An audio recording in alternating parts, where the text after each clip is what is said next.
hace casi un año que estuve con ustedes allá en la conferencia anual, pero debido a ciertas circunstancias solo pude dar una palabra de conclusión al final de la conferencia. Así que esto es una nueva oportunidad que el Señor me concede de estar con ustedes. Y no es cosa pequeña que estemos considerando estos mensajes del estudio de cristalización de Job, Proverbios y Eclesiastés. Una cosa es recibir el entrenamiento, pero otra cosa es proseguir adelante y entrar en estos mensajes a una manera de conferencia. Y creo que el Señor nos ha concedido en estos días una oportunidad muy especial, para ver una visión panorámica de estos tres libros, Job, Proverbios y Eclesiastés. Y a manera de resumen de los mensajes anteriores, solo quisiera mencionar, por si acaso hay algunos que están por primera vez entre nosotros en este día, considerar algunos versículos como, como un resumen de los previos tres. En el primer y segundo mensaje cubrimos el libro de Job. Oh, el libro de Job es muy significativo. Es quizás el libro más antiguo de toda la Biblia. Quizás fue redactado aún antes de que se redactara el Pentateuco, que son los primeros libros. ¿Y cómo sabemos eso? Bueno, Job hacía sacrificios y holocaustos. Esto quiere decir que él está en la edad similar a la de Abraham, no en la edad de Moisés y Aarón, donde había un sacerdocio establecido ya. Esta es en otra era, No voy a entrar mucho en detalle, pero lo que quiero mostrarles es que aún en un tiempo tan antiguo como esto, había ciertas consideraciones, ciertas preocupaciones en el espíritu del hombre, en las consideraciones del hombre. Y en cuanto a Job, en el capítulo 10 de Job, hay unos versículos muy preciosos. Capítulo 10 dice el versículo 2 y los versículos 12 y 13 de ese capítulo 10, dice, diré a Dios, versículo 2, no me tengas por malvado, hazme saber por qué contiendes conmigo. Es la preocupación y es la situación que muchos hombres, aún nosotros quizás, nos preguntamos, Señor, pero ¿por qué me está pasando esto? ¿Qué estás tratando de mostrar? ¿Por qué contiendes conmigo? Y en el versículo 12 y 13 de ese mismo capítulo dice, vida y benevolencia amorosa me has otorgado y tu visitación ha preservado mi espíritu. Ya en ese tiempo tan antiguo, había hombres que consideraban el asunto del espíritu humano. Y el versículo 13 dice, mas estas cosas has tenido ocultas en tu corazón. Yo sé que esto está dentro de ti. Esto muestra que Job, aún en su situación, él tenía un sentido profundo de que había algo en el corazón de Dios. Había algo en su corazón, pero que él no había podido descubrir todavía. en el mensaje 1 y mensaje 2, había la gran pregunta y la gran respuesta. La gran pregunta es, ¿por qué sufren los justos? ¿Por qué pasa el hombre por tantas situaciones? Pero la gran respuesta era que todo esto ocurre para que el hombre sea despojado de todo y solamente se quede con Dios. Por eso al final del libro de Job, él dice, de a oídas te había oído, mas ahora mis ojos te ven. Esto quiere decir que necesitamos pasar por muchas experiencias de despojo. Y eso es muy significativo en la época en que estamos viviendo, la época de esta pandemia, donde hemos sido restringidos. Aún algunos han perdido familiares, hemos perdido personas que conocemos, aún hermanos responsables de alguna localidad,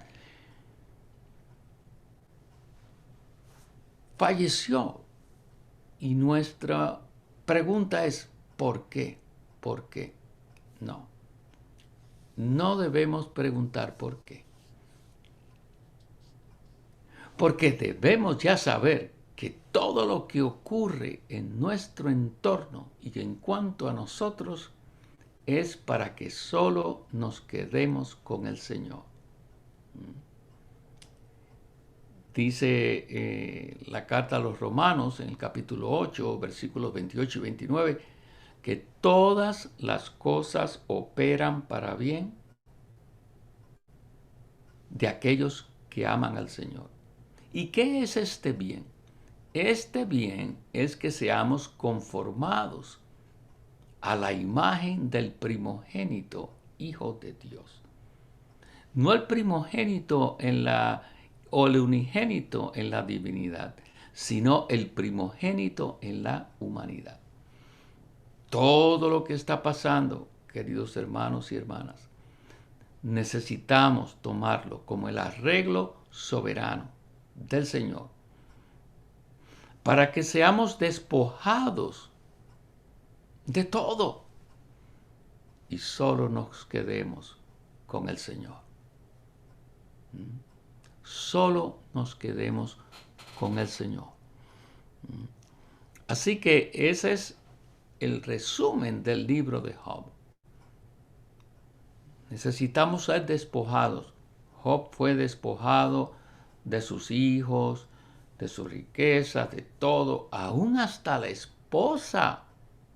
Le dijo, maldice a tu Dios y muérete. ¿Qué es esto? Aún los amigos que vinieron a visitarlo, lo que hicieron fue despojarlo. Hasta el punto de que él se puso a contender con Dios. Y Dios le dijo, ven, siéntate. Vamos a conversar aquí. Tú has hablado, tus amigos han hablado. Ahora yo te preguntaré y tú me responderás. ¿Dónde estabas tú cuando yo forjé todo el universo? Cuando yo forjé el círculo de la tierra. Oh, y Job empezó aquel que dice la Escritura en Job capítulo 1, versículo 1, que era perfecto, recto, temeroso de Dios y apartado del mal. Empezó a empequeñecerse,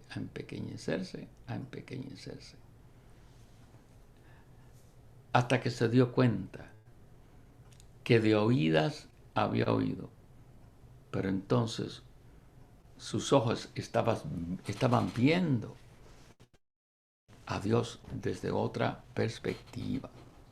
Así que el libro de Job es maravilloso en ese aspecto de que nos muestra que todo lo que ocurre en nuestra vida, queridos hermanos y hermanas, todo lo que ocurre en nuestra vida es para que seamos despojados de todo y solo nos quedemos con el Señor. solo nos quedemos con el Señor. Porque el deseo de Dios era forjarse en Job. Así que el libro de Job apunta hacia el Nuevo Testamento, donde Dios quiere forjarse y nos muestra que Dios quiere forjarse en el hombre, conforme a Efesios, que dice que Él quiere hacer hogar en nuestros corazones. Y por ello, nosotros necesitamos ser fortalecidos con poder en el hombre interior. Así que Job es quizás el libro más antiguo de toda la Escritura, pero apunta hacia lo que Dios quiere hacer en la economía neotestamentaria de Dios, que es forjarse en nosotros. Así que todo lo que estamos pasando, no crean ustedes que allá solo en Ecuador están pasando por situaciones difíciles. Aquí en Estados Unidos también, nosotros. En este mes de marzo ya se va casi a cumplir un año donde todos, por lo menos nosotros, estamos restringidos a nuestras casas, limitados. ¿Para qué? Para ser despojados de todo y que solo nos quedemos con el Señor y que Él sea forjado en nosotros. De ahí nos movimos a Proverbios. Oh, Proverbios. Un libro maravilloso, el cual nos habla de cómo vivir una vida piadosa. ¿Cómo vivir una vida piadosa? Si usted trata de vivir una vida piadosa, como lo dice literalmente el libro de Proverbios, no va a poder. Va a tener muchos fracasos. Muchos fracasos. ¿Por qué? Porque ese es un libro en cuanto a la sabiduría de Dios. En cuanto a la sabiduría de Dios.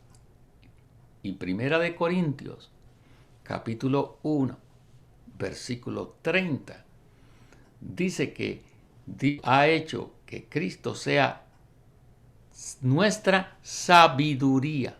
Nuestra sabiduría. O sea que, ¿quién es la sabiduría? Cristo es la sabiduría. Y 1 Corintios 1:30 dice que Él nos ha sido hecho sabiduría de parte de Dios.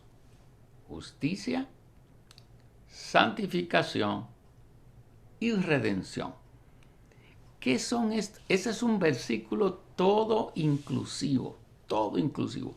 En ese versículo está presente la completa salvación que Dios está efectuando en todos nosotros. Esa es la sabiduría de Dios, queridos hermanos. La sabiduría de Dios es Cristo, quien es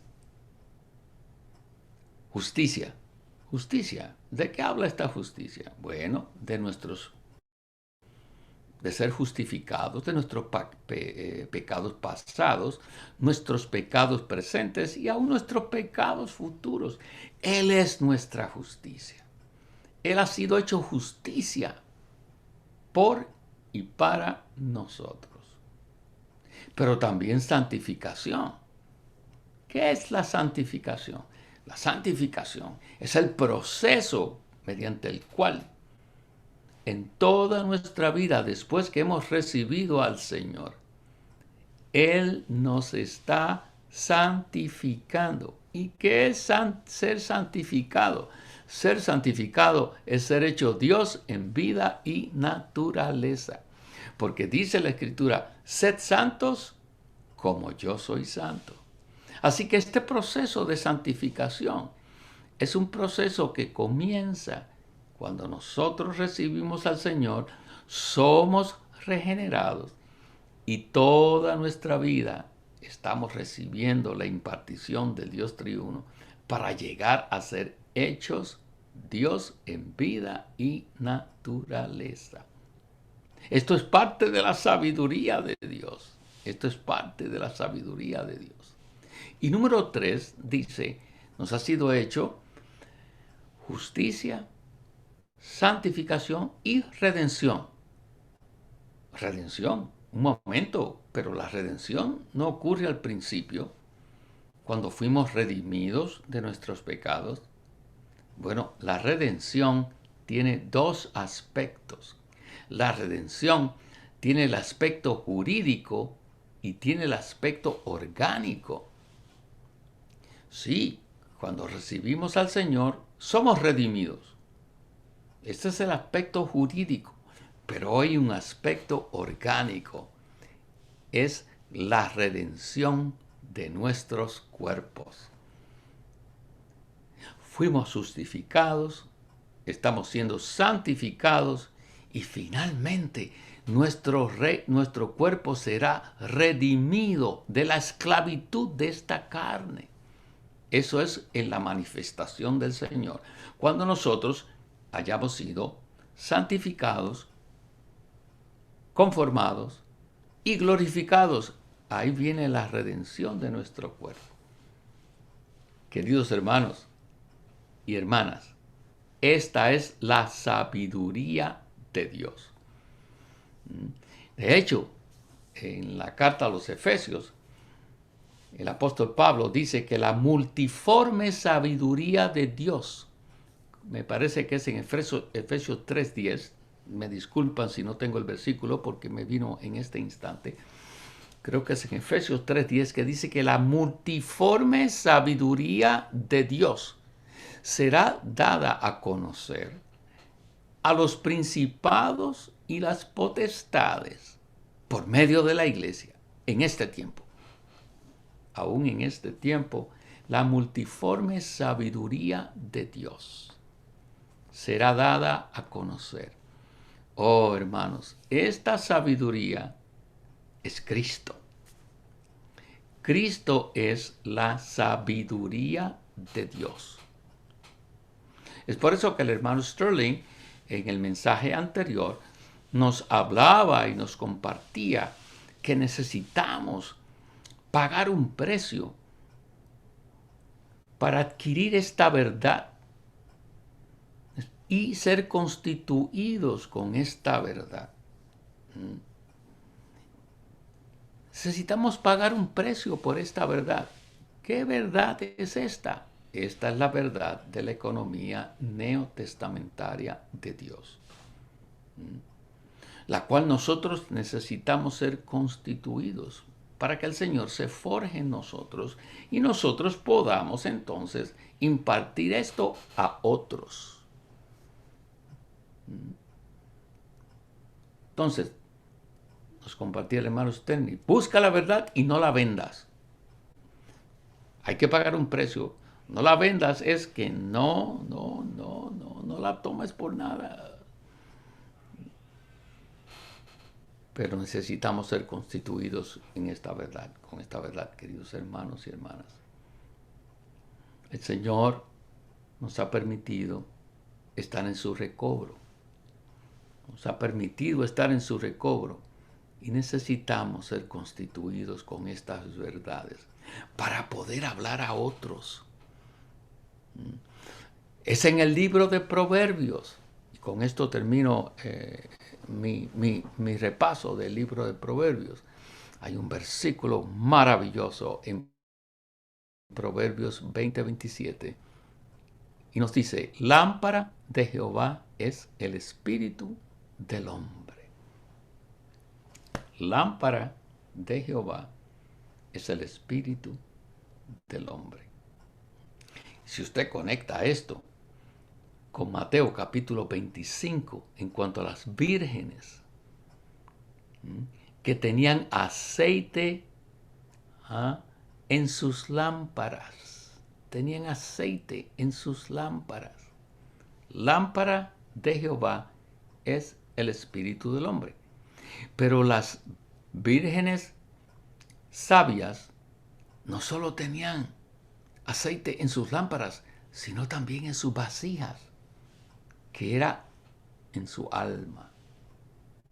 Así que desde el espíritu, que es la lámpara, donde está el aceite, tiene que también haber aceite en nuestras vasijas.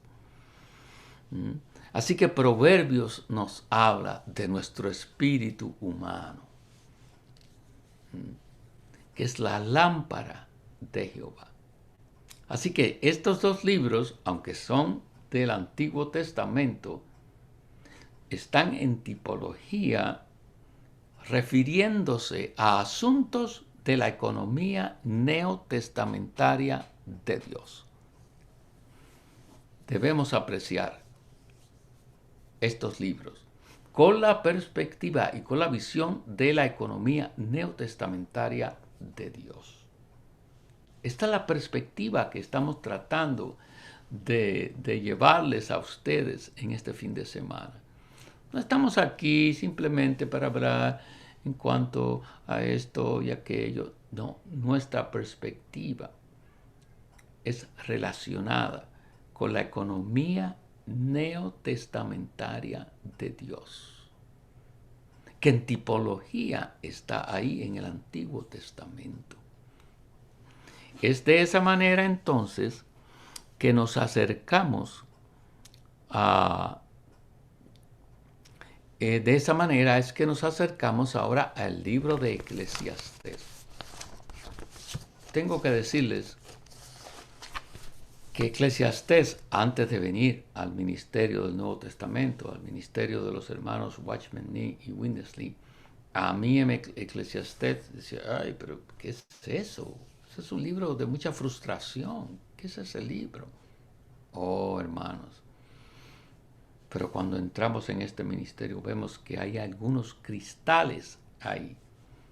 Y aún en este estudio de cristalización hemos sido tan alumbrados en cuanto a en cuál debe ser nuestro enfoque en cuanto al libro de Eclesiastés. Si nuestro enfoque es natural, no vamos a encontrar nada. ¿Sabe que vamos a encontrar? Vanidad de vanidades. Pero esa expresión, vanidad de vanidades, tiene un profundo significado. En cuanto a Eclesiastés, sabemos que Eclesiastés fue escrito por Salomón. Y Primera de Reyes, capítulo 4, versículo 32, dice que Salomón, el rey Salomón, el hijo de David, pronunció 3,000 proverbios, 3,000 proverbios y 1,005 cantares. Obviamente, todos los proverbios no son de él, son de otros, y el libro de proverbios lo muestra. Pero pronunció 3,000 proverbios y 1,005 cantares. De hecho, tenemos otro libro que se llama El Cantar de los Cantares. Así que Salomón fue un hombre muy sabio, muy sabio. El Señor le dio mucha sabiduría porque Él le pidió sabiduría de cómo entrar y salir en el pueblo de Dios. En otras palabras, cómo pastorear al pueblo de Dios. Y Él tuvo un muy buen comienzo. Tuvo un muy buen comienzo. Al punto de que dice que Él era el más sabio de todos los hombres. Y hasta una reina de África vino a verlo. Porque había escuchado de la sabiduría de él. Tuvo muchas riquezas, tuvo mucha gloria, tuvo mucha sabiduría en términos de los proverbios. Humanamente, él lo tuvo todo. Humanamente, él lo tuvo todo. Pero, si usted lee la historia de Salomón, ve como aún estando en la cúspide, aún habiendo edificado el templo para adorar a Jehová, poco a poco se fue desviando. Esto es una advertencia para todos nosotros. Cualquiera de nosotros puede desviarse. No importa cuánto tiempo llevamos en la iglesia, cuánto tiempo estamos en el recobro del Señor, podemos desviar. Y él se desvió. Inclusive entró en matrimonio con una gran cantidad de mujeres. Hizo alianzas con los reyes y los padres de esas mujeres. Y poco a poco se fue desviando hasta el punto que llegó a adorar a los dioses de sus esposas. Pero, gloria al Señor por los peros. El libro de Eclesiastés es un libro en el cual muestra que aún si nos desviamos hay la oportunidad de reconocer nuestra condición. Y es entonces que él dice en Eclesiastés, todo bajo el sol es vanidad. Y esta palabra vanidad en el hebreo significa vapor, que es como un vapor. Ayer, en la mañana, me desperté y había mucha neblina aquí en Anaheim. Estaba lleno de neblina, lleno de ese vapor, al punto de que yo no podía ver más allá de 200 metros o algo así. Había mucha vanidad, mucho vapor. Entonces Salomón dice, todo es vanidad. Todo es como un soplo. Como un soplo. Entonces, esta es una de las... Todavía no he entrado al bosquejo, pero esto es en la introducción, para que nos demos cuenta que la carga de este mensaje es que todos nosotros, seamos jóvenes, seamos de adultos jóvenes o de mediana edad o aún ancianos, nos demos cuenta que no hay otra cosa a la cual debemos darnos por completo, sino al Señor y a su propósito, porque todo es vanidad. Cuando estamos en la escuela, decimos, yo quisiera terminar mi escuela para ir a la universidad.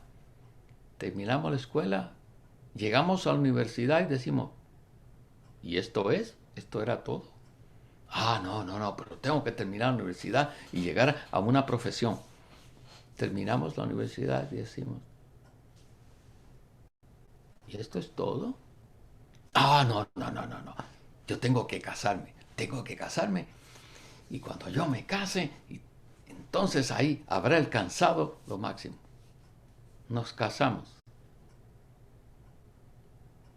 Aún después de la luna de miel, la primera semana dicen, ¿y esto es todo? No. Yo necesito tener familia. Le decimos a la esposa, ¿qué tal si tenemos unos niños para que nos realicemos como familia? ¿Tenemos hijos? ¿Y esto es todo? Ya tengo hijos, pero todavía falta algo.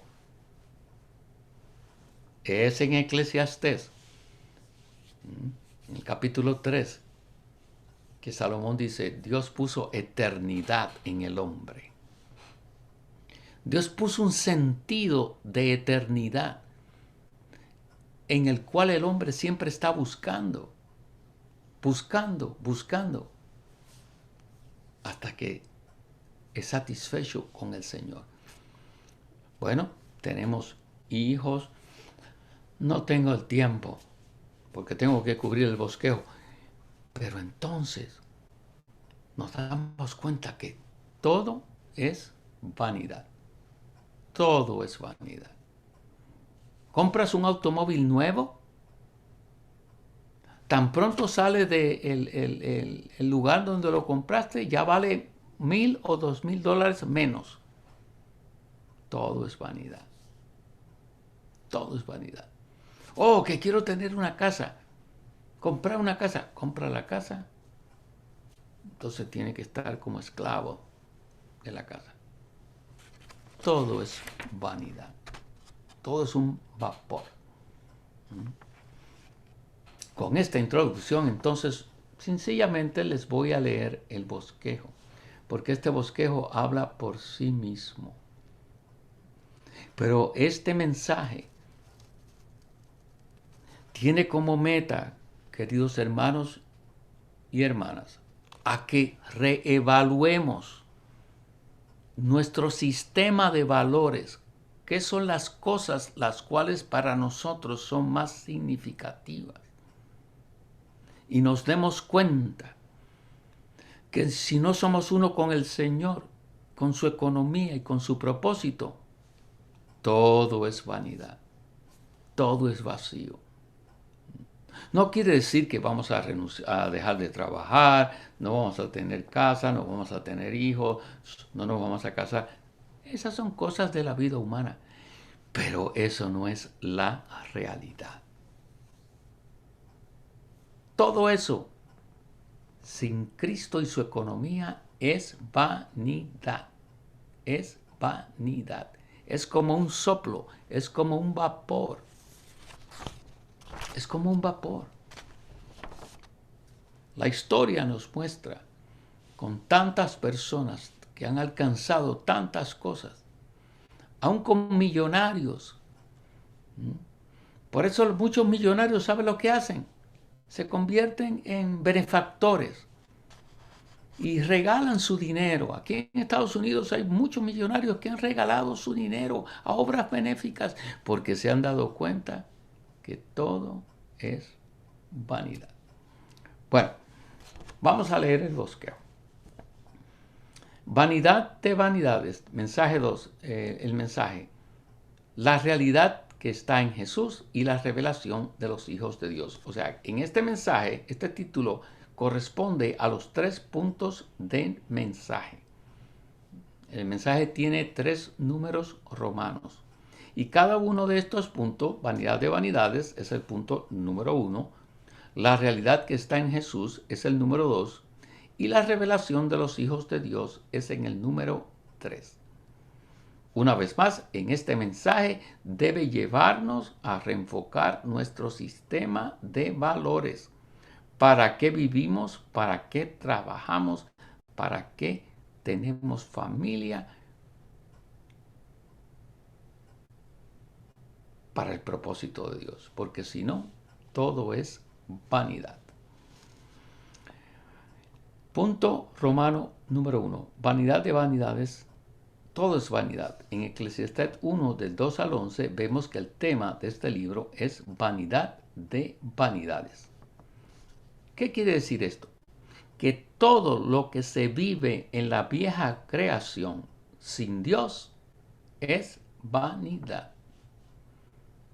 Todo lo que se vive en la vieja creación sin Dios es vanidad. ¿Y por qué esto es una palabra de advertencia para todos nosotros? Porque podemos estar con un pie en la iglesia y otro en el mundo.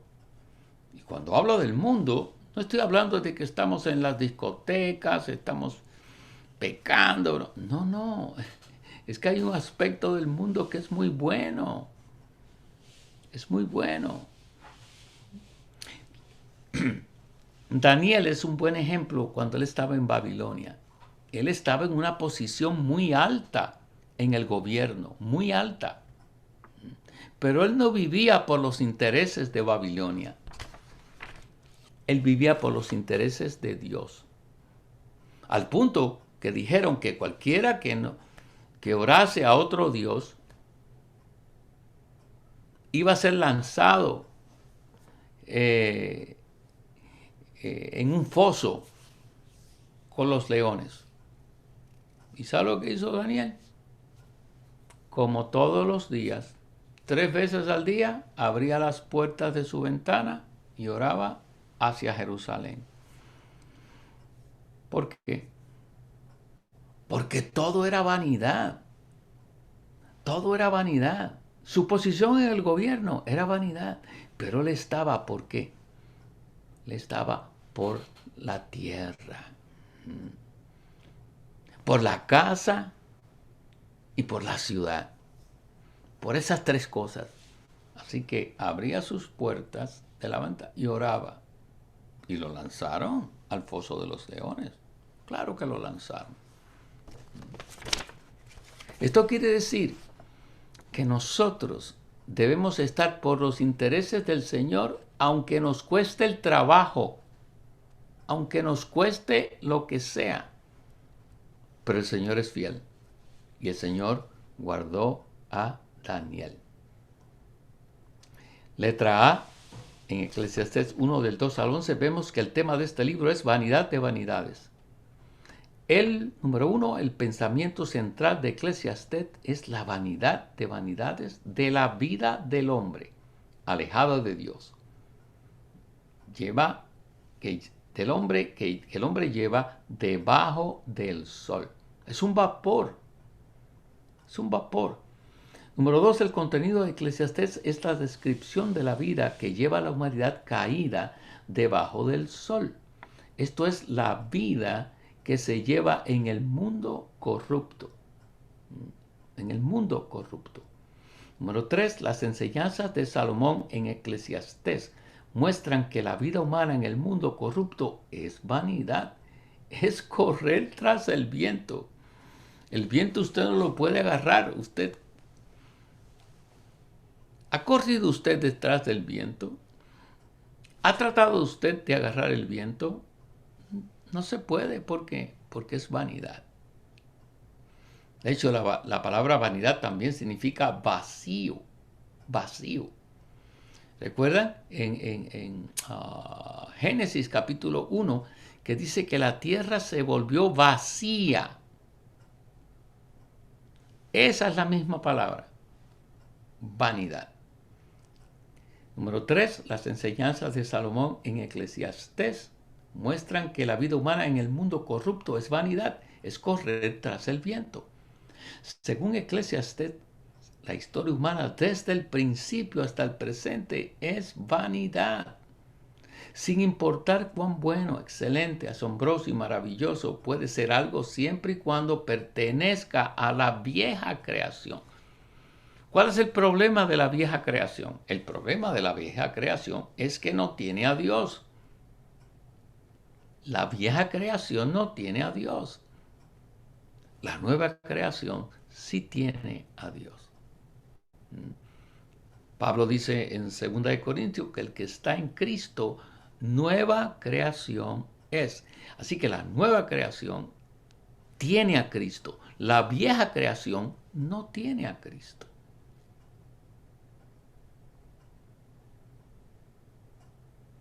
Número 5, sin importar cuán bueno, excelente, asombroso y maravilloso pueda ser algo, siempre y cuando pertenezca a la vieja creación, forma parte de la vanidad de vanidades que hay debajo del sol.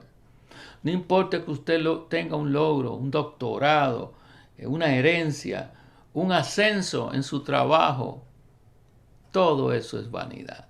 Todo eso es vanidad. Número 6. Únicamente la nueva creación, la cual está en los cielos y no debajo del sol, no es vanidad, sino realidad. Y ahí está, 2 Corintios capítulo 5, versículo 17. El que está en Cristo, nueva creación es. Las cosas viejas pasaron. Pero ahora son hechas nuevas en la nueva creación. Así que nuestra atención debe estar en la nueva creación. En la nueva creación no hay vanidad. En la nueva creación hay realidad, como veremos en unos minutos. Quiero leerles ahora en el Salmo número 39. Salmo 39,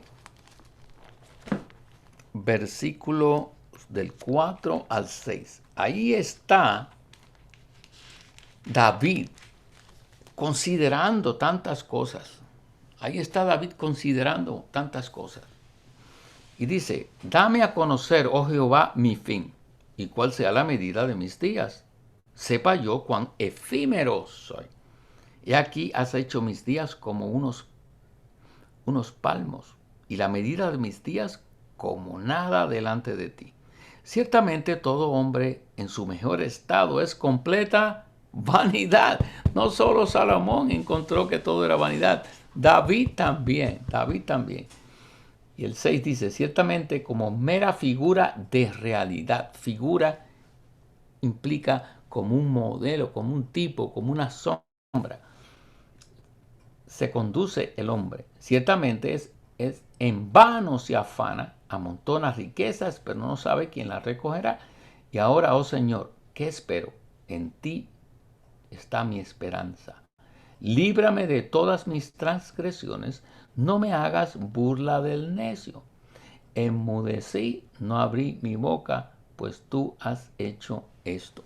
Así que David se dio cuenta que todo era vanidad. Y David está antes de Salomón. David está antes de Salomón.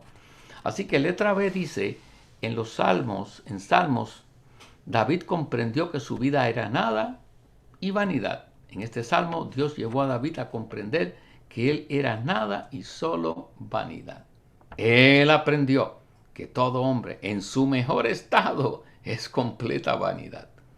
Nuestra comprensión de que nos encontramos en una condición pecaminosa y en una situación de vanidad abre el camino para que Cristo nos crucifique y entre en nuestro ser a fin de reemplazarnos al vivir Él por medio de nosotros y al hacer que en unión orgánica con Él vivamos juntamente con Él, como Pablo lo expresó en Gálatas 2:20. Con Cristo estoy juntamente crucificado y ya no vivo yo, mas vive Cristo en mí. Y lo que ahora vivo en la carne, lo vivo en la fe de aquel que me amó y se entregó por mí. Letra C. El hombre fue creado por Dios con el más elevado y noble de los propósitos, a saber, expresar a Dios en su imagen, con su vida y naturaleza divina. Por ello, es que el hombre busca, el hombre siempre está buscando y nunca está satisfecho. Vuelvo a decirle, he leído artículos de dos multimillonarios norteamericanos, dos multimillonarios. Ambos dijeron, voy a entregar todas mis riquezas, renuncio a todas mis riquezas, las doy para obras benéficas, porque se dieron cuenta que todo es vanidad. Todo es vanidad. No les voy a decir quién, pero uno de estos millonarios, en una ocasión, aquí en el sur de California, uno de nuestros queridos compañeros, colaboradores y hermanos responsables, una de sus hijas se iba a casar y estaban tomando fotos. El fotógrafo fue a una de las playas aquí que se llama Dana Point, y estaban tomando fotografías. Y ellos se dieron cuenta que a la distancia había un individuo que los estaba observando.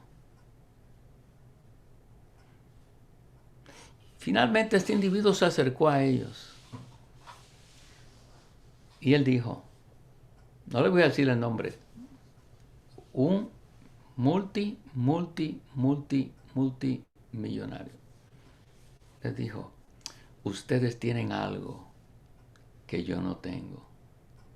Y ellos sabían con quién estaban hablando y dijeron, que este señor se acercó a nosotros. Y dice, yo tengo mucho dinero, pero ustedes tienen algo que yo no tengo. ¿Qué tocó él? Él tocó que esta familia tenía algo diferente. ¿Qué era lo diferente? Que los millones, no millones, los billones que él tenía no podían compararse con lo que ellos tenían. Es que ellos tenían realidad. Él tenía vanidad. Él tenía vanidad. Así que entonces seguimos a la próxima página, el número 1, dice que el enemigo de Dios, Satanás, el diablo, vino a inyectarse como pecado. Estamos en la letra C, número 1. El enemigo de Dios, Satanás, el diablo, vino a inyectarse como pecado en el hombre que Dios había creado para su propósito. En Romanos 5, 3, 23 dice, porque todos han pecado y carecen de la gloria de Dios. Todos han pecado, todos. Y carecen de la expresión de Dios. Número 2, mediante esta caída, el hombre y todo lo creado que Dios había confiado al dominio humano fue sujetado a vanidad. Todo lo que está en nuestro alrededor, queridos hermanos y hermanas, es vanidad. Necesitamos trabajar para tener el sustento, necesitamos tener una casa, pero ese no debe ser nuestro enfoque. Eso no debe ser nuestra meta, porque eso no es la realidad. Eso es vanidad. Eso es un vapor. La prueba está cuando alguien se muere. ¿Qué se lleva en su ataúd?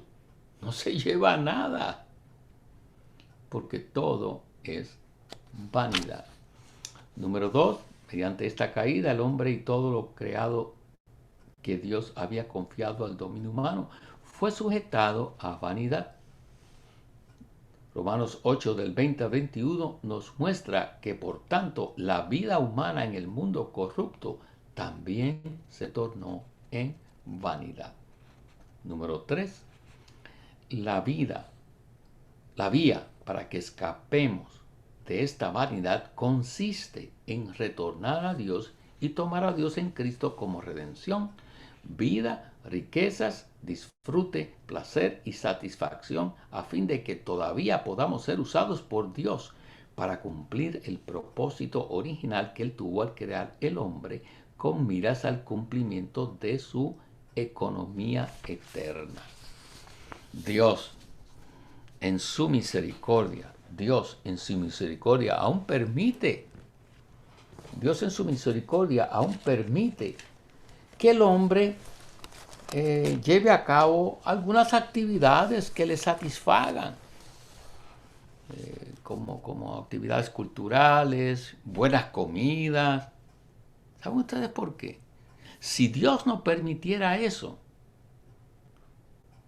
la gente se suicidaría, la gente se mataría. El hermano Lee compartió eso en este estudio vida. Hay 2 estudios vidas de Eclesiastés solamente. 2 estudios vidas.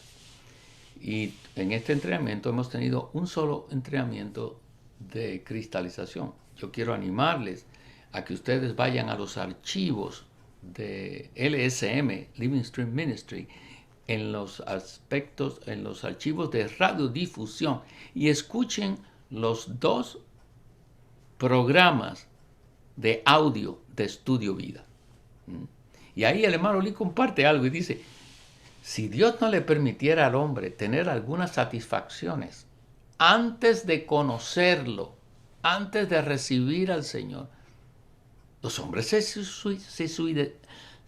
suicidarían. ¿Por qué? Porque esta vida es vanidad. Esta vida es vanidad. Así que el Señor le permite al hombre disfrutar ciertas cosas buenas en tanto el hombre conoce al Señor. En tanto el hombre conoce al Señor. ¿Pero por qué? Porque todo es vanidad. Por eso hay tantos suicidios. ¿Sabe por qué la gente se suicida? Porque no encuentran la razón de su existencia y se dan cuenta que todo es vanidad. Todo es vanidad. Letra D. Quisiera leerles entonces. Número 3. La vía para que escapemos de esta vanidad consiste en retornar a Dios y tomar a Dios en Cristo como redención. Ya les leí eso, pero quiero leerles entonces 1 Corintios capítulo 7, versículos del 29 al 31.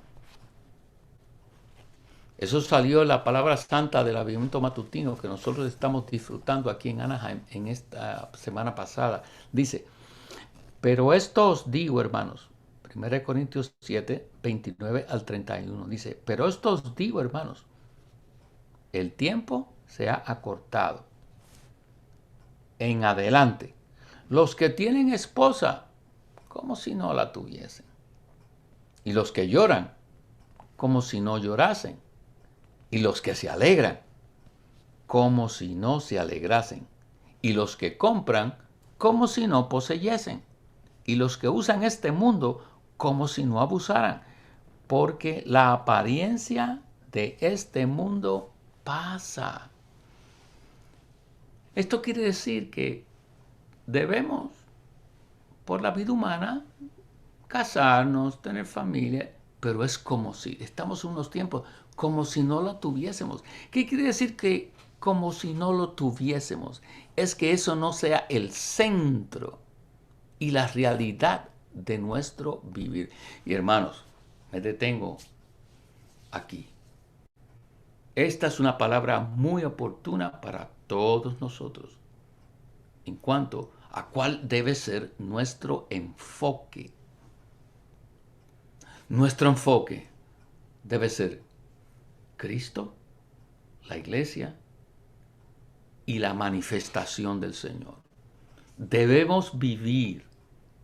Cuando nos despertamos en la mañana, nos despertamos pensando, puede ser que hoy venga el Señor. Hoy voy a vivir con miras a que el Señor regrese. ¿Es esto lo que hacemos?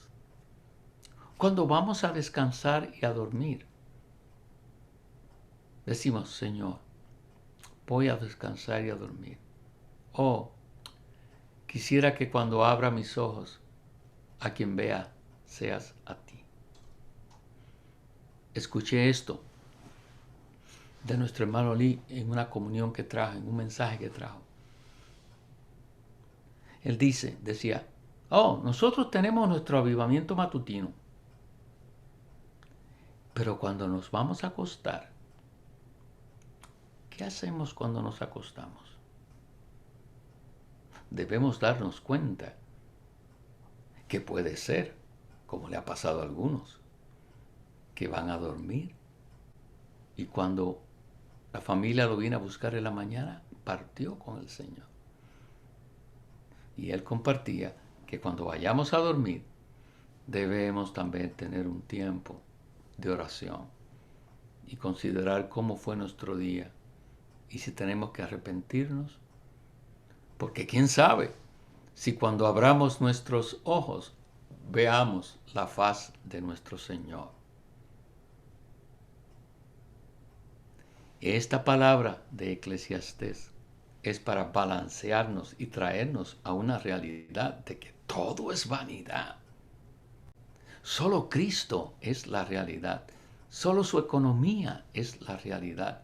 Ese debe ser el enfoque de nuestras vidas.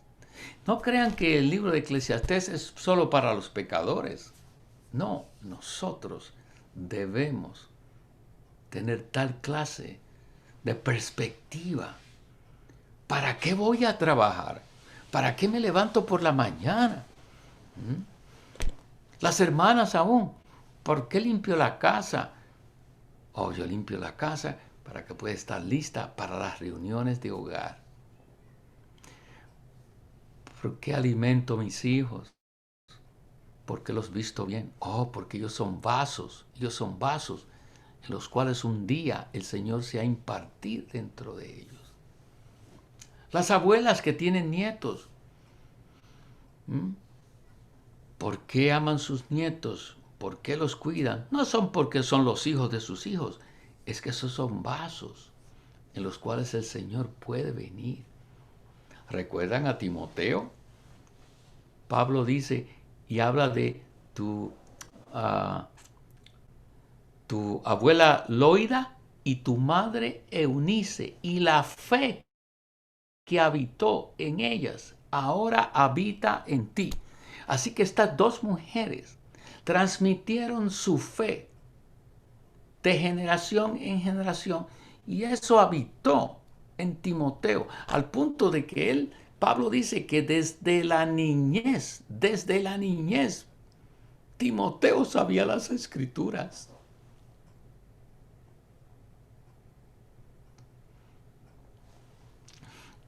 Esto quiere decir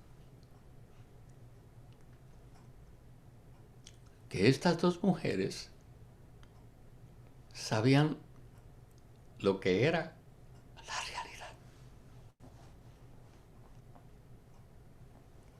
Y transmitieron la fe de generación en generación. Eso no es vanidad. Eso no es vanidad. Y fíjense, ahí no menciona nada del papá. Así que, hermanas, yo no sé si el papá de él era creyente o no, la Biblia no lo dice. Pero él no menciona el papá. Esto quiere decir que no importa si el padre es creyente o no creyente. Abuelas, madres, ustedes podéis transmitir la fe de generación en generación para producir Timoteos. Eso es realidad. Eso no es vanidad. Señor Jesús. Bueno, ahora estamos en el punto D. Dice, aunque la vida humana en el mundo corrupto es vanidad, es correr tras el viento, necesitamos comprender que Dios ha puesto eternidad en el hombre.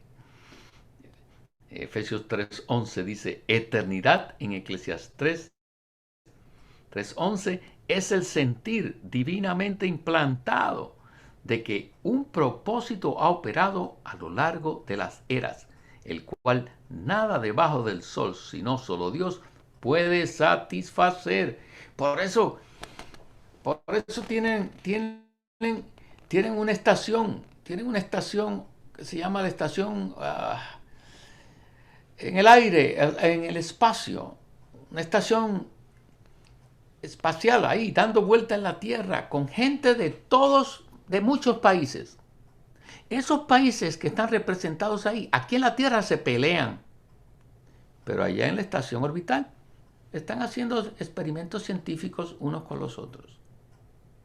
Y ya hay planes para volver en esta década, volver a la Luna. Y en la próxima, en el 2035, ir a Marte. ¿Por qué? Porque hay eternidad en el hombre. Hay un sentido de buscar, de buscar. ¿Qué están buscando? Están buscando a Dios, pero no lo físico. Todo es vanidad. Me gusta mucho ese punto. A lo largo de las eras, el cual nada debajo del sol, sino solo Dios puede satisfacer. En otra conferencia que compartí acerca de esto, les cité acerca de este científico que fue un físico teórico llamado, señor, se me olvida el nombre ahora. Blaise Pascal, hermano. No. Ay, señor. Que murió hace poco. Bueno, mi esposa y yo vimos un documental acerca de él. Y él dio la historia de la filosofía y la ciencia de los tiempos de Grecia hasta el presente. Hasta el presente. Y al final del documental, él decía, yo lo más que puedo hacer es explicar en teoría las cosas del universo. Las cosas del universo. Él estaba en su sillón de ruedas y hablaba a través de un micrófono. Stephen Hawking, me recordé, Stephen Hawking, un físico famoso. Él y Einstein son conocidos como los dos físicos teóricos más famosos de la historia. Einstein y Stephen Hawking. Stephen Hawking, al final de ese documental, decía, Yo lo más que puedo hacer es explicar las cosas. Pero no sé por qué estamos aquí. No sé. Yo espero que aún después de mi partida alguien pueda explicar no solo las cosas que se ven, sino por qué nosotros estamos aquí. ¿Qué él estaba tratando de encontrar? El misterio de la vida humana. Desde ese día mi esposa y yo empezamos a orar por él. No sé si alguien le habló del Evangelio o no antes de que él falleciera, pero oramos que él pudiera encontrar el por qué él estaba aquí y por qué todo esto existía. Hermanos y hermanas, el Señor nos ha concedido conocer el propósito de la vida humana y del universo.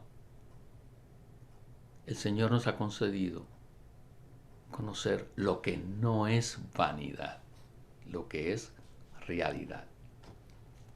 Número 2 dice, Dios creó al hombre a su imagen y formó un espíritu en él, a fin de que el hombre pudiera recibir a Dios mismo y tenerle como su contenido, y pudiera tener un corazón que busque a Dios mismo, a fin de que Dios pueda ser la satisfacción del hombre. Número 3, pese a que el hombre cayó alejándose de Dios, y aunque el pecado por medio de Satanás vino para impedir que el hombre recibiera a Dios y fuera satisfecho, todavía perdura en el corazón del hombre el deseo por Dios, la búsqueda de Dios. Por eso quieren ir a la luna, por eso quieren ir a Marte, por eso lanzan sondas espaciales más allá del sistema solar. Es la eternidad que Dios puso en el hombre. Número 4, las cosas temporales jamás podrán satisfacer al hombre. Únicamente el Dios eterno, quien es Cristo, puede satisfacer el sentir implantado en lo profundo del corazón del hombre, de que la vida tiene un propósito, queridos hermanos y hermanas. Nuestro enfoque, matrimonios jóvenes que me escuchan, sí, deben tener su trabajo y todo, pero eso no debe ser su enfoque. Su enfoque y el propósito de vuestras vidas es la iglesia, la economía de Dios. Este mensaje de Eclesiastés es para que reenfoquemos nuestro sistema de valores y nos enfoquemos en lo que es la realidad. Ahora entramos a eso en el punto Romano 2. Pero antes de eso, queridos matrimonios jóvenes, adultos jóvenes entre los 25 y 45 años de edad, no se dejen enredar por las cosas de esta era. Pablo dijo, ninguno que milita se enreda en las cosas de esta vida. Ustedes han sido llamados al ejército del Señor. No se dejen enredar. ¿Y qué es enredarse? No es que dejemos de trabajar, no, es que ese no sea nuestro enfoque. Conozco hermanos que trabajan secularmente. Tengo un nombre en este mismo instante. Un hermano que ocupa una posición muy elevada en una compañía aquí en el sur de California. Ese hermano trabaja ahí, pero su mente no está ahí. Él hace su trabajo muy bien, pero está solo esperando a la hora que termine. Él no le roba un minuto al trabajo. No sale antes del trabajo, pero tampoco está después. Tan pronto sale a pastorear santos, sale a coordinar con nosotros. Y hoy le decía a mi esposa, este hermano es una gran ayuda para mí, porque él se encarga de esto y esto. ¿Y cuándo lo hace? Después de su trabajo. Ese es uno de tiempo completo. Es de tiempo completo. Ser de tiempo completo no es un asunto de si usted deja su trabajo o no. Es un asunto del corazón. ¿Dónde está su corazón? Bueno, me falta todavía bastante. Oh, Señor Jesús. De aquí en adelante solo lo que voy a hacer es hablar. Pero tienen que ustedes percibir la carga que hay detrás de este mensaje. Estamos por la realidad. Número 2. En Efesios 4, 17, Efesios 4, 17 al 21 y 24, Pablo presenta la realidad que está en Jesús, con miras a un andar que ya no está en la vanidad de la mente. El alma es conducida por la mente. Y Pablo dice aquí algo muy significativo. Letra A. En Efesios 4:17, Pablo exhorta a los creyentes que ya no anden como los gentiles. Esto quiere decir que usted y yo podemos ser creyentes y andar como los gentiles, como los incrédulos. ¿Cómo andan ellos? Que todavía andan en la vanidad de su mente.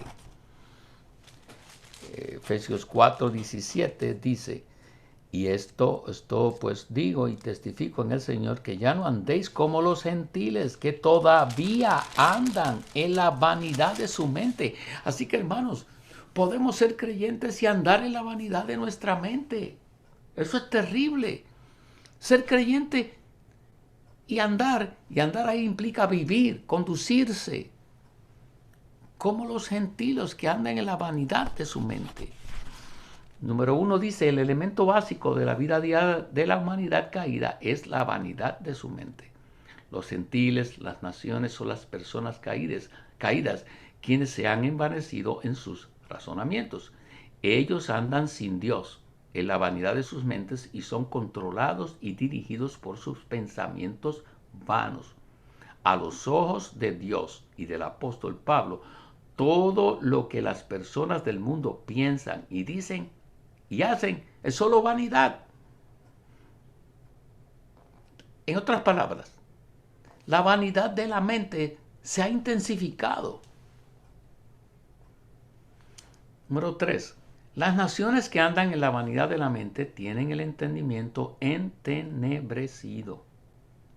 Letra A. Cuando la mente de las personas caídas se llena de vanidad, su entendimiento es entenebrecido en cuanto a las cosas de Dios. Y el Salmo 94:11 dice: Jehová conoce los pensamientos del hombre, que son vanidad. Letra B. La dureza del corazón del hombre caído es la fuente de las tinieblas en su entendimiento y de la vanidad de su mente. Letra B. En Efesios 4, 17 y 21 hay un contraste entre la realidad que está en Jesús y la vanidad de la mente humana caída. Primera de Pedro 1:18 dice: sabiendo que fuisteis redimidos de vuestra vana manera de vivir, la cual recibisteis de vuestros padres, no con cosas corruptibles como oro o plata. Es una vana manera de vivir. Entonces, Pablo hace un contraste de esto. Pablo hace un contraste de esto en cuanto a la realidad, que está en Jesús. En el versículo 21 de Efesios 4 dice: si en verdad le habéis oído y en él habéis sido enseñados conforme a la realidad que está en Jesús. ¿Qué es esta realidad? Es relacionado con el vivir que el Señor tuvo. Cuando usted lo va en los evangelios, Él vivió en la realidad. ¿Qué realidad era esta? Era un vivir no por su vida humana, sino en comunión con el Padre. En comunión con el Padre. Letra B, 1 dice: en el andar impío del hombre caído hay vanidad, pero en la vida piadosa de Jesús hay realidad. Número 2, la realidad que está en Jesús es la realidad del nuevo hombre mencionado en el versículo 24. Letra A, el engaño en el versículo 22 es la personificación de Satanás y la realidad es la personificación de Dios. El engaño es el diablo y la realidad en Dios. En esa realidad debemos vivir, no en la vanidad, no en lo vacío. Esta realidad es posible ser experimentada por medio de nuestro espíritu humano, donde en nuestro espíritu está la realidad que está en Jesús. Hermanos, esto es maravilloso. Todo lo que Él hizo, dijo, fue en esta realidad. Todo lo que Jesús dijo, todo lo que Jesús hizo fue en esta realidad. Y ahora Él es el espíritu de realidad y está mezclado con nuestro espíritu. Letra B dice, Dios, la realidad fue exhibido en la vida de Jesús. La realidad que está en Jesús es la verdadera condición de la vida de Jesús que se describe en los 4 evangelios. El vivir humano de Jesús fue conforme a la realidad, es decir, conforme a Dios mismo. La esencia de la vida de Jesús fue la realidad. Él siempre anduvo en la realidad. Él no anduvo en vanidad. Él anduvo en la realidad. Todo lo que el Señor hizo en su vida humana era Dios expresado. Por tanto, era la realidad. La vida de Jesús, conforme a la realidad, es un modelo para la vida de los creyentes. Así que tenemos un modelo. ¿Cuál es el modelo? Uno que no vivió por la vida humana. La vida humana es vanidad, pero la vida humana mezclada con la vida divina, puede entrar en la realidad. En la realidad. Número 2,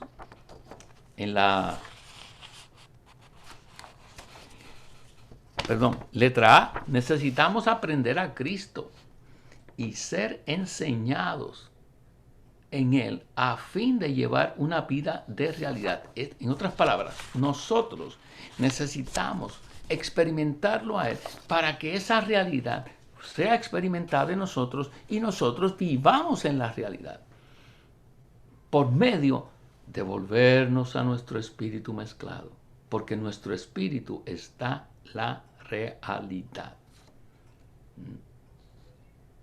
El que se une al Señor, un espíritu es con Él. Esto quiere decir que si nos unimos al Señor, en nuestro espíritu, hay realidad en nosotros. Por eso Pablo en 2 Corintios dice, cuando el corazón se vuelve al Señor, el velo es quitado. El velo es quitado. Y entonces podemos verle cara a cara. Y podemos experimentarlo en realidad. Este mensaje de Eclesiastés, que aparentemente parece ser un mensaje tan seco. Todo es vanidad, sí, todo es vanidad, pero hay realidad. Todo es vanidad para que nos demos cuenta de que necesitamos volvernos a la realidad que está en Jesús. Esta realidad, queridos hermanos y hermanas, está en nuestro espíritu.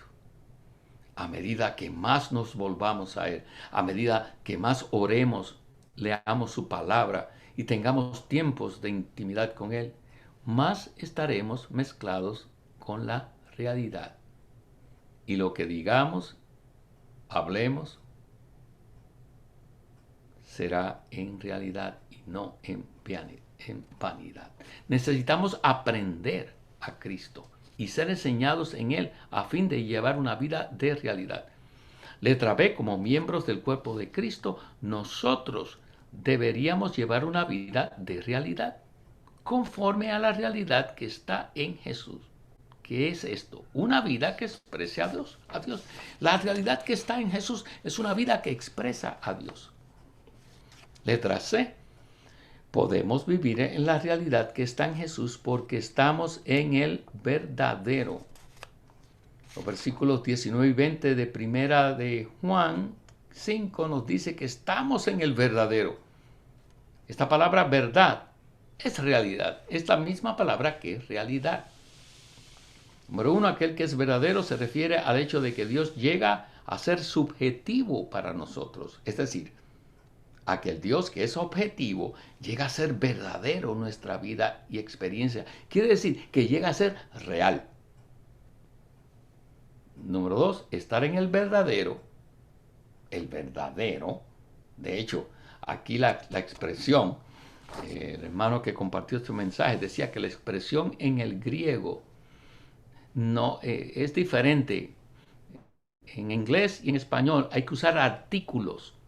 El verdadero, la verdad. Pero en el griego no hay, en esta expresión no hay artículos. Dice, dice, Jesús, verdad. Es verdad, verdad. O sea, es la verdad. No simplemente es el verdadero, es verdad, es real. Eso es lo que quería expresar Juan, que Él es verdad. Aleluya. ¿Recuerdan Juan 14:6? Yo soy el camino, la verdad y la vida. En el original dice, yo soy camino, verdad y vida. No hay artículos. En el griego no existen esos artículos. Dice, yo soy camino, yo soy realidad, yo soy vida. Camino, realidad, vida. Camino, verdad. El Señor es, el Señor, verdad. El Señor, verdad. Esa es la expresión, el Señor, verdad. Oh, hermanos, nuestro idioma tiene límites para expresar estas cosas. Número 3, el verdadero es la realidad divina. Conocer al verdadero significa conocer la realidad divina al experimentar, disfrutar y poseer esta realidad. Número 3, Romano dice, debido a que la creación fue sujeta a la vanidad, la creación aguarda con anhelo la revelación de los hijos de Dios, con la esperanza de que también la creación misma sea libertada de la esclavitud de la corrupción a la libertad de la gloria de los hijos de Dios. Mientras somos constituidos con la realidad que está en Jesús y maduramos, vamos a llegar a una manifestación. No tengo mucho tiempo, solo voy a leer el resto de los puntos, porque quiero dejar un tiempo para ustedes. Pero la creación fue sujeta a vanidad por causa de la caída del hombre. Y la creación está gimiendo. Esos versículos ustedes los han leído. Romanos 8 del 19 al 22. Que dice que la creación gime.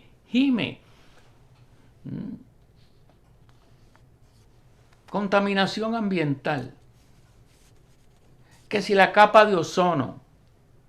Que si esto aquí. Que si el Amazonas se está quemando. Que si la creación está gimiendo. ¿Sabe por qué está gimiendo? Esperando por nosotros. Esperando por la manifestación de los hijos de Dios. Cuando los hijos de Dios lleguen y alcancen la madurez y lleguen a ser los vencedores, entonces la creación será liberada y vendrá la era del reino, donde todas las cosas serán restauradas. El león pastará con el cordero. ¿Qué es esto? Oh, esta es la restauración. Lean esos versículos y se darán cuenta que la creación está gimiendo, esperando la manifestación de nosotros. ¿Qué quiere decir la manifestación? Que lleguemos a la madurez y alcancemos ser aquellos que manifiestan la multiforme sabiduría de Dios. Cuando eso ocurra, el Señor se manifestará y la era cambiará. Letra A, como resultado de que Satanás se inyectara como pecado en el hombre, el hombre y todo lo creado fue traído a la esclavitud de corrupción y sujeto a vanidad. Debemos cumplir con los requisitos ambientales y todo eso, pero nadie va a poder acabar con los problemas ambientales y con los problemas que hay en la ecología, en los ecosistemas. Nadie. ¿Por qué? Porque la creación fue sujeta a vanidad. Solo la manifestación de los hijos de Dios traerá la verdadera restauración. Ya no habrá más problemas ambientales, ya no habrá más contaminación ambiental, porque los hijos de Dios habrán sido manifestados. Uno, debido a que la creación fue sujeta a vanidad y a la esclavitud de corrupción, todo debajo del sol es vanidad. En la actualidad, la creación es esclava de la ley de descomposición y corrupción. Todo es descomposición y corrupción. Conté esta ilustración en la conferencia anterior. Yo tengo aquí mi casa. Yo llevo aquí desde el 1996 viviendo. Tengo que continuamente estar reparando, continuamente estar limpiando. ¿Por qué? Porque todo es conforme a la corrupción. Tengo un hermano que contraté para que me haga el servicio de jardinería. Si él no viene 2 o 3 semanas, la hierba sigue saliendo, sigue creciendo y empieza a apoderarse. Yo tengo una enredadera muy bonita aquí al frente, muy bonita. Pero si él no la poda, se encarga. Él no pudo venir por causa de la pandemia. Ya estaba entrando, subiéndose por todos los lugares. ¿Por qué? Salvaje, corrupción. Si usted no cuida de su casa, todo está dirigido hacia la corrupción. Entonces, en la actualidad, la creación es esclava de la ley de descomposición y corrupción.